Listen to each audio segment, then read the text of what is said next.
நாம் இன்னைக்கு இந்த சேனலில் ஒரு புது செக்மெண்ட் பார்க்க போகிறோம். இது வரைக்கும் நம்ம ஸ்டாக்ஸ், இடிஎஃப், கிரிப்டோ கரன்சி பற்றிலாம் பார்த்துருப்போம். ஆனால் நாம் இன்னைக்கு பார்க்க போகிறது கிரெடிட் கார்ட்ஸ் பற்றி. நம்ம பர்சனல் ஃபைனான்ஸை இம்ப்ரூவ் பண்ணணும்னா நம்ம கிரெடிட் கார்ட்ஸை ஒழுங்காக யூஸ் பண்ண தெரிஞ்சுக்கணும். எனக்கு ஸ்டாக்ஸ் மேலே எவ்வளோ இன்ட்ரெஸ்ட் இருக்கோ அதே அளவுக்கு கிரெடிட் கார்ட்ஸ் மேலேயும் இன்ட்ரெஸ்ட் இருக்குது. அதனால தான் நான் இவ்வளோ கிரெடிட் கார்ட்ஸ் வச்சுருக்கேன். இந்த சீரீஸில் கிரெடிட் கார்ட்ஸ் பற்றி நம்ம நிறையா தெரிஞ்சுக்க போகிறோம். ஆனால் இன்றைக்கி நம்ம ஒரு 3 பெஸ்ட் கிரெடிட் கார்ட்ஸை பற்றி தான் பார்க்க போகிறோம். இந்த வீடியோவை நீங்கள் இந்தியாவிலேருந்து பார்க்குறீங்கன்னா இதில் சொல்லியிருக்க கிரெடிட் கார்ட்ஸ் எல்லாமே வந்து யூஎஸ் பேஸ்ட் கிரெடிட் கார்ட்ஸ். ஆனால் இதில் கிரெடிட் கார்ட்ஸை எப்படி சூஸ் பண்ணுறது, எப்படி நம்மளுக்கு சாதகமாக யூஸ் பண்ணுறது, அதோட ரிஸ்க் என்ன, பெனிஃபிட்ஸ் என்னெல்லாம் சொல்லியிருக்கிறேன். உங்களுக்கும் யூஸ்ஃபுல்லாக இருக்குன்னு நினைக்கிறேன். அகைன் இந்த வீடியோலாம் பிடிச்சிருந்துச்சுன்னா லைக் பண்ணுங்கள், சப்ஸ்கிரைப் பண்ணாதவங்க சப்ஸ்கிரைப் பண்ணுங்கள், முடிஞ்சால் மற்றவங்களுக்கும் ஷேர் பண்ணுங்கள். என் பேர் கார்த்தி. வெல்கம் டு துட்டு மணி மணி.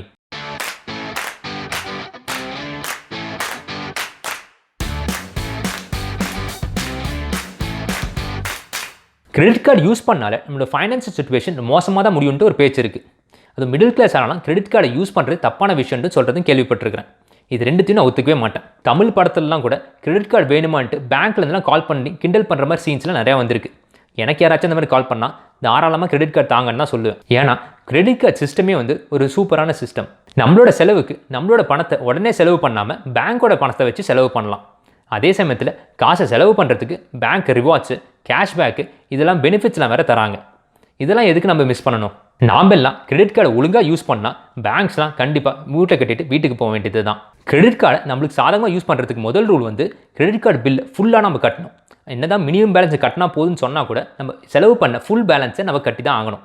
அந்த கட்டுற பழக்கம் வந்துருச்சுன்னா கிரெடிட் கார்டு நம்மளுக்கு ரொம்ப யூஸ்ஃபுல்லாக இருக்கும். அப்புறம் எந்த ஒரு பர்ச்சேஸஸ்க்கும் டெபிட் கார்டை யூஸ் பண்ணாதீங்க. நான் லாஸ்ட் 10 இயர்ஸில் எந்த ஒரு பர்ச்சேஸுக்குமே வந்து டெபிட் கார்டை யூஸ் பண்ணதே கிடையாது. எங்கெங்கெல்லாம் கிரெடிட் கார்டு அக்செப்ட் பண்ணுறாங்களோ அங்கெல்லாம் கிரெடிட் கார்டு யூஸ் பண்ண முடியுமான்னு பாருங்கள். நான் ஒரு காலத்தில் என்னோடய அப்பார்ட்மெண்ட் ரெண்ட்டே வந்து கிரெடிட் கார்டில் தான் கட்டினேன். ஆனால் சம்டைம்ஸ் கிரெடிட் கார்டு யூஸ் பண்ணுறதுக்கு ஒரு 3% டிரான்சாக்ஷன் ஃபீ இருக்கும். அப்போலாம் கிரெடிட் கார்டு யூஸ் பண்ணுறதை அவாய்ட் பண்ணுங்கள். சரி, இந்த வீடியோ டாபிக் வரும் 3 பெஸ்ட் கிரெடிட் கார்ட்ஸ். எல்லாத்துக்குமே செலவு ஒரு மாதிரி இருக்கும். ஸ்பெண்டிங் ஹேபிட்ஸ் வேறு மாதிரி இருக்கும். சில பேர் வந்து கிராசரியில் நிறையா செலவு பண்ணுவாங்க, சில பேர் ட்ராவல்ஸ்க்கு நிறையா செலவு பண்ணுவாங்க, ரெஸ்டாரண்ட்ஸ்க்கு நிறையா செலவு பண்ணுவாங்க, இல்லை ஷாப்பிங்க்கு நிறையா செலவு பண்ணுவாங்க. ஆனால் இந்த 3 கார்ட்ஸுமே வந்து ஆவரேஜ் பர்சன் என்ன செலவு பண்ணுவானோ அதுக்கெல்லாமே இந்த 3 கார்டுமே வந்து பெஸ்ட்டாக இருக்கும். என்னோட பொறுத்த வரைக்கும் இந்த 3 கார்டுமே வச்சிருக்கிறது ரொம்ப நல்லது. இல்லைனா அட்லீஸ்ட் 2 கார்டாச்சும் இதை ப்ரிஃபர் பண்ணுங்கள். ஆஸ் யூஷுவல் இந்த 3 கிரெடிட் கார்டை பார்க்கறதுக்கு முன்னாடி இந்த கிரெடிட் கார்டை எப்படி சூஸ் பண்ணுறது, இல்லை எந்த ஒரு கிரெடிட் கார்டையும் எப்படி சூஸ் பண்ணுறதை குயிக்காக பார்த்துடலாம். முதல்ல பார்க்க வேண்டிய அந்த பேங்க்கோட பெனிஃபிட்ஸ். அந்த கிரெடிட் கார்டு வாங்குறதுனால நம்மளுக்கு என்ன கிடைக்க போகுது? அந்த பேங்க் வந்து நம்மளுக்கு ஏதாச்சும் கேஷ்பேக் தராங்களா, ரிவார்ட்ஸ் ஏதாச்சும் தராங்களா, ஏர்லைன் மைல்ஸ் தராங்களா, இல்லை ஊபர் ரைட்ஸ்லாம் தராங்களா, இந்த மாதிரி என்னென்ன பெனிஃபிட்ஸ் தராங்கன்ட்டு நம்ம முதல்ல பார்க்கணும். அடுத்து முக்கியமாக பார்க்க வேண்டியது ஆனுவல் ஃபீ. அந்த கிரெடிட் கார்டை வாங்கி நம்ம யூஸ் பண்ணுறதுக்கு ஆனுவல் ஃபீயை அந்த பேங்க் ஏதாச்சும் சார்ஜ் பண்ணுதா? நான் மோஸ்ட்டாக $0 இருக்கிற கிரெடிட் கார்ட்ஸ் தான் ப்ரிஃபர் பண்ணுவேன். ஆனால் சில கார்டை வந்து ஆனுவல் ஃபீ இருக்குது. என்னோடய ஃபிலாசபியை வந்து பேங்க்ஸ் வந்து அந்த சர்வீசஸை ப்ரொவைட் பண்ணுறதுக்கு அவங்க சார்ஜே வாங்கக்கூடாது. ஏன்னா நம்ம பணத்தை வச்சு தான் அவங்க பிஸ்னஸே பண்ணுறாங்க. அப்படின்ட்டு இருக்கும்போது செக்கிங் அக்கௌண்ட்டுக்கோ, இல்லை சேவிங்ஸ் அக்கௌண்ட்டுக்கோ, இல்லை மினிமம் பேலன்ஸாவோ, இல்லை மந்த்லி மெயின்டெனன்ஸாவோ, கிரெடிட் கார்டு ஆனுவல் ஃபீயாவோ எந்த ஃபீயுமே வந்து அவங்க நம்மள்ட்ட சார்ஜ் பண்ணக்கூடாது என்னோட ஃபிலாசபி. ஆனால் அதுக்காக ஆன்டி பேங்க்ஸ்லாம் கிடையாது. ஆனால் இதுதான் என்னோட தாட். ஸோ கிரெடிட் கார்ட்ஸில் ஆனுவல் ஃபீ இல்லாமல் இருக்கிற மாதிரி நம்ம பார்த்துக்கணும். சரி, நம்ம அடுத்து பார்க்க வேண்டியது சைன் அப் போனஸ். இந்த கிரெடிட் கார்ட்ஸ் வாங்குறதுனால நம்மளுக்கு ஏதாச்சும் பேங்க்ஸ் வந்து சைன் அப் போனஸாக ஒரு $100 $200 கொடுக்குறாங்களான்னு பார்க்கணும். அகெயின் பேங்க்ஸ் இப்போ நம்ம சைன் அப் போனஸ்லாம் கொடுத்துட்டு கிரெடிட் கார்டை வாங்க வச்சுட்டு அப்புறம் நம்ம எப்பயாச்சும் இன்ட்ரெஸ்ட் கட்டாமல் இருந்தோம்னா அப்போ வட்டியும் முதலமாக சேர்த்து கலெக்ட் பண்ணுறது அவங்களோட பிளான். ஸோ அதனால தான் எப்போவுமே வந்து நம்ம பேலன்ஸை ஃபுல்லாக எப்போவுமே பே பண்ணிகிட்டே இருக்கணும். அடுத்து 0% APRன்ட்டு ஒரு ப்ரொமோஷன் கொடுப்பாங்க. அதாவது அடுத்த ஒரு 12 மந்த்ஸ்க்கோ 15 மந்த்ஸ்க்கோ இன்ட்ரெஸ்ட்டாக இல்லாமல் நம்ம மினிமம் பேலன்ஸ் கட்டினா மட்டும் போதுன்ட்டு பேங்க் சொல்லுவாங்க. இதை நான் அவ்வளோவா பார்க்க மாட்டேன். ஏன்னா எப்போவுமே நம்ம மினிமம் பேலன்ஸ் இல்லாமல் ஃபுல் பேலன்ஸை எப்பவுமே கட்டிடணும். அந்த பழக்கம் நம்மளுக்கு ஃபஸ்ட்லேருந்தே வந்துடணும். அதே மாதிரி தான் இன்ட்ரெஸ்ட் ரேட் பார்த்து கிரெடிட் கார்டு சூஸ் பண்ணுறது. இந்த மாதிரி நீங்கள் இன்ட்ரெஸ்ட் ரேட் பார்த்து சூஸ் பண்ணாலே வந்து உங்களுக்கு கிரெடிட் கார்டு செட் ஆகாதுன்னு தான் சொல்லுவேன். ஏன்னா இன்ட்ரெஸ்ட் எல்லாமே வந்து நம்ம ஃபுல் பேலன்ஸை கட்டினா தான் வந்து அப்ளை ஆகும். ஸோ நீங்கள் ஃபுல் பேலன்ஸை கட்டிட்டு இருக்கும்போது இந்த இன்ட்ரெஸ்ட் ரேட் என்னமா இருந்தாலும் நம்மளுக்கு அவ்வளோ இல்லை. அடுத்து கடைசியாக இந்த கிரெடிட் கார்ட்ஸ் எல்லாமே வந்து 0 liability ப்ரொடெக்ஷன் தராங்களான்னு பார்க்கணும். அதாவது இந்த கார்டை தொலைஞ்சு போனாலோ, இல்லை வேறு யாரும் இந்த கார்டை யூஸ் பண்ணாலோ அந்த பேலன்ஸு அந்த பர்ச்சேஸ்க்கு நாம் கட்டுற மாதிரி இருக்கக்கூடாது. அந்த ப்ரொடெக்ஷன் இருக்கான்ட்டு நம்ம பார்க்கணும். சரி, அடுத்து இந்த 3 பெஸ்ட் கிரெடிட் கார்டு என்னென்னு பார்க்கலாம். நம்ம முதல்ல பார்க்க போகிறது அமெரிக்கன் எக்ஸ்பிரஸோட blue cash everyday credit card. இந்த கார்டை அமெரிக்கன் எக்ஸ்பிரஸ் எங்கெல்லாம் யூஸ் பண்ணுறாங்களோ அங்கெல்லாம் நம்ம யூஸ் பண்ணலாம். இந்த கார்டோட பெனிஃபிட்ஸ் வந்து கேஷ்பேக் தான். நம்ம இந்த கார்டை வச்சு பர்ச்சேஸ் பண்ணும்போதுலாம் நம்மளுக்கு கொஞ்சம் பெர்சன்டேஜ் அமௌண்ட் வந்து கேஷ்பேக்காக அமெரிக்கன் எக்ஸ்பிரஸ் தருவாங்க. அப்படி பார்த்தா இந்த கார்டை யூஸ் பண்ணும்போது யூஎஸ் சூப்பர் மார்க்கெட்ஸில் வந்து நம்ம யூஸ் பண்ணால் 3% கேஷ்பேக் கொடுக்குறாங்களாம். அடுத்து கேஸ் ஸ்டேஷனில் 2% கேஷ்பேக், யூஎஸ் டிபார்ட்மெண்ட் ஸ்டோரில் 2% கேஷ்பேக். அதே மாதிரி மற்ற எல்லா இடத்துலையும் எங்கே யூஸ் பண்ணாலும் 1% கேஷ்பேக் இந்த கார்டு மூலமாக நம்மளுக்கு கிடைக்கும். இதெல்லாம் தான் அமெரிக்கன் எக்ஸ்பிரஸ் பொறுத்த வரைக்கும் யூஎஸ் சூப்பர் மார்க்கெட்ஸ். இது ஃபுல் லிஸ்ட் இல்லை, இதெல்லாம் முக்கியமான பார்க்க வேண்டியது.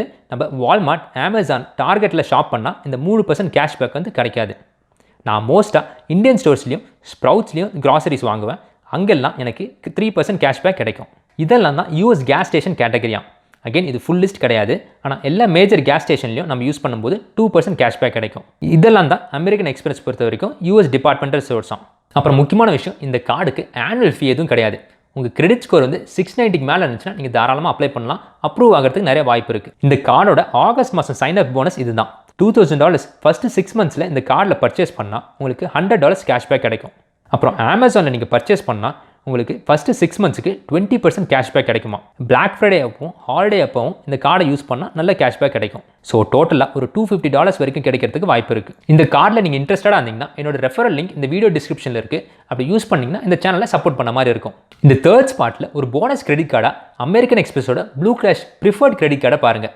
இது ஒரு ஆனுவல் ஃபீ இருக்கிற கிரெடிட் கார்டு. வருஷத்துக்கு நம்ம $95 ஆனுவல் ஃபீ கட்டணும். ஆனால் கிராசரிக்கு மட்டும் உங்கள் கேஷ்பேக்காக 6% தராங்க. மற்ற பெனிஃபிட்ஸ்லாம் நீங்கள் இப்போ ஸ்க்ரீனில் பார்க்குறீங்க. உங்கள் கிராசரி பில் மந்த்லி $275 மேலே இருந்துச்சுன்னா இந்த 6% கேஷ்பேக் கார்டு தான் வந்து உங்களுக்கு பெட்டரான ஆப்ஷன். ஸோ இந்த கார்டு என்ன தான் $95 ஆனுவல் ஃபீயாக இருந்தாலுமே வந்து ஓவரால் நம்ம கிராசரிஸ் மட்டுமே கால்குலேட் பண்ணாலே வந்து இந்த கார்டு 3% கேஷ்பேக்கோட பெட்டராக தான் இருக்கும். ஸோ இந்த தேர்ட் ஸ்பாட்டில் இருக்க கிரெடிட் கார்டு பற்றி பெனிஃபிட்ஸ் எல்லாம் பார்த்தாச்சு. அப்புறம் ஹானஸ்ட்டாக ஒரு ட்ராபேக்கும் சொல்லி தான் ஆகணும். இந்த கார்டோட கேஷ்பேக் எல்லாமே வந்து ரிவார்ட் டாலர்ஸ்னு சொல்லுவாங்க. அந்த ரிவார்ட் டாலர்ஸை வந்து நம்ம ஜென்ரலாக மற்ற கிரெடிட் கார்ட்ஸ்லாம் வந்து கேஷாவோ இல்லை கிஃப்ட் கார்டாவோ இல்லை ட்ராவலுக்கோ எப்படி வேணால் யூஸ் பண்ணலாம். ஆனால் இந்த கார்டை பொறுத்த வரைக்கும் அந்த ரிவார்ட் டாலர்ஸ் எல்லாமே வந்து நம்ம ஸ்டேட்மெண்ட் கிரெடிட்ஸாக தான் யூஸ் பண்ண முடியும்.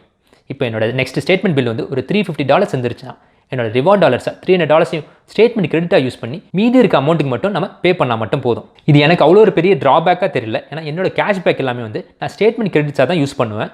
ஆனால் கேஷாக நீங்கள் செக்கிங் அக்கௌண்ட்லையோ இல்லை சேவிங்ஸ் அக்கௌண்ட்லையோ ட்ரான்ஸ்ஃபர் பண்ணணும்னு நினச்சிங்கன்னா இந்த கார்டில் ஒரு கேஷ்பேக் வச்சு பண்ண முடியாது. சரி, அடுத்து செகண்ட் ஸ்பாட்டில் இருக்க கார்டு வந்து சேஸ் ஃப்ரீடம் ஃப்ளெக்ஸ். இந்த கார்டுமே வந்து ஒரு கேஷ்பேக் கார்டு தான். சில கேட்டகரிஸ்லாம் வந்து 5% கேஷ்பேக் கொடுப்பாங்க. ஆனால் அந்த கேட்டகரிஸ் எல்லாமே வந்து எவ்ரி 3 மந்த்ஸ் வந்து சேஸ் வந்து மாற்றிட்டு இருப்பாங்க. அந்த கேட்டகரிஸ்லாம் வந்து 3 மந்த்ஸ் ஸ்டார்ட் பண்ணுறதுக்கு முன்னாடி நம்மகிட்ட சொல்லிடுவாங்க. அதுக்கேற்ற மாதிரி நம்ம பிளான் பண்ணிக்கலாம். இதுதான் இந்த வருஷத்துக்கு சேஸ் சொன்ன கேட்டகரிஸ். இப்போ ஜூலைலேருந்து செப்டம்பர் பார்த்தா கிராசரிஸ்க்கும் இல்லை செலக்ட் ஸ்ட்ரீமிங் சர்வீசஸ்க்கும் நம்ம யூஸ் பண்ணும்போது 5% கேஷ்பேக் கிடைக்கும். இது மட்டும் இல்லை, ரெஸ்டாரண்ட்ஸோ டைனிங்கோ எங்கே யூஸ் பண்ணாலுமே வந்து 3% கேஷ்பேக் கிடைக்கும்.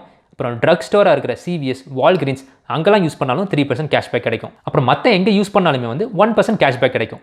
அப்புறம் முக்கியமாக இந்த கார்டுக்கும் ஆனுவல் ஃபீ எதுவும் இல்லை. இந்த கார்டு வந்து எல்லாத்துக்குமே ஒரு மஸ்டான கிரெடிட் கார்டு தான். இந்த 5% கேட்டகரி வந்து ரொம்ப ஃபாஸ்ட்டாக க்ரோ ஆயிரும். உங்கள் கிரெடிட் ஸ்கோர் வந்து 690 மேலே இருந்துச்சுன்னா நீங்கள் தாராளமாக அப்ளை பண்ணலாம். அப்ரூவ் ஆகிறதுக்கு நிறைய வாய்ப்பு இருக்குது. இன்ட்ரெஸ்டாக இருந்தால் செக் பண்ணி பாருங்கள். இப்போதைய சைன் அப் போனஸ் வந்து $200 தராங்களாம். $500 நம்ம ஃபஸ்ட்டு 3 மந்த்ஸில் செலவு பண்ணலாம். அது மட்டும் இல்லாமல் இப்போ நம்ம கிராசரி ஷாப்பிங் பண்ணால் வந்து 1 இயருக்கு 5% கேஷ்பேக் தராங்களாம். உண்மையை சொல்லணும்னா இது ஒரு அமேசிங்கான சைன் அப் போனஸ் தான். நானே அப்ளை பண்ணலாமான்ட்டு யோசிச்சுட்டு தான் இருக்கிறேன். என்கிட்ட சேஸ் ஃப்ரீடம்ன்ட்டு இதோட பழைய வெர்ஷன் தான் இருக்குது. இப்போ நான் ரீஃபைனான்ஸ் பண்ணலான்ட்டு யோசிச்சுட்டு இருக்கனால கிரெடிட் ஸ்கோர் அஃபெக்ட் ஆகுன்றதுனால வெயிட் பண்ணிட்டு இருக்கிறேன். ஸோ எல்லாருக்குமே தெரிஞ்சிருக்குன்னு நினைக்கிறேன். நம்ம கிரெடிட் கார்ட்ஸ்லாம் வந்து அடிக்கடி வாங்க முடியாது. ஏன்னா நம்ம எப்போ வாங்கினாலுமே வந்து நம்மளோட கிரெடிட் ஸ்கோர் அஃபெக்ட் ஆகும். ஸோ ஒரு கார்டை வாங்குறதுக்கு முன்னாடி ஒரு 6 மந்த்ஸ் ஆச்சும் யூஸ் பண்ணிவிட்டு அதுக்கப்புறமா இன்னொரு கார்டை வாங்குங்க. சரி, நம்பர் 1 ஸ்பாட்டில் இருக்கிறது வந்து city double cash credit card. இதோட ஸ்பெஷாலிட்டி வந்து 2% கேஷ்பேக் கிடைக்கும். அது எப்படின்னா, நம்ம பர்ச்சேஸ் பண்ணும்போது நம்மளுக்கு 1% கேஷ்பேக் கிடைக்கும். அந்த பர்ச்சேஸ் பண்ணதை நம்ம பில் கட்டும்போது மீதி இருக்க 1% கிடைக்கும். ஸோ ரிவார்ட்ஸ் வந்து ரொம்ப சிம்பிள். ரொட்டேட்டிங் கேட்டகரிஸ் கிடையாது. நம்ம சைன் அப்லாம் எதுவும் பண்ண தேவையில்லை. எவ்ரி டைம் நம்ம பர்ச்சேஸ் பண்ணும்போது நம்மளுக்கு 1%ம் அதை பே பண்ணும்போது மீதி 1% கிடைக்கும். ஸோ எஃபெக்டிவாக வந்து ஒரு 2% கேஷ்பேக் எவ்ரி பர்ச்சேஸ்க்கு நம்மளுக்கு கிடைக்கும். இதெல்லாம் தான் இந்த கார்டோட பெனிஃபிட்ஸ். இப்போதைக்கு ஒரு எல்லாத்துக்குமே ஒரு மஸ்டான கார்டுன்னு தான் நான் சொல்லுவேன். கிரெடிட் ஸ்கோர் உங்களுக்கு 690 மேலே இருந்துச்சுன்னா அப்ரூவ் ஆகிறதுக்கு வாய்ப்பு இருக்குது. ஸோ அகைன் இன்ட்ரெஸ்டடாக இருந்தால் செக் பண்ணி பாருங்கள். இப்போதைக்கு இந்த கிரெடிட் கார்டுக்கு எந்த ஒரு சைன் அப் போனஸும் நான் இன்டர்நெட்டில் பார்க்கல. நானுமே இந்த கார்டை வச்சிருக்கிறேன். ஆனால் என்னாலையும் மற்றவங்களே ரெஃபர் பண்ண முடியல. ஆனால் 2% கேஷ்பேக் எல்லா பர்ச்சேஸுங்கன்னு சொல்கிறது வந்து எல்லாருக்குமே கண்டிப்பான தேவையான கிரெடிட் கார்டு.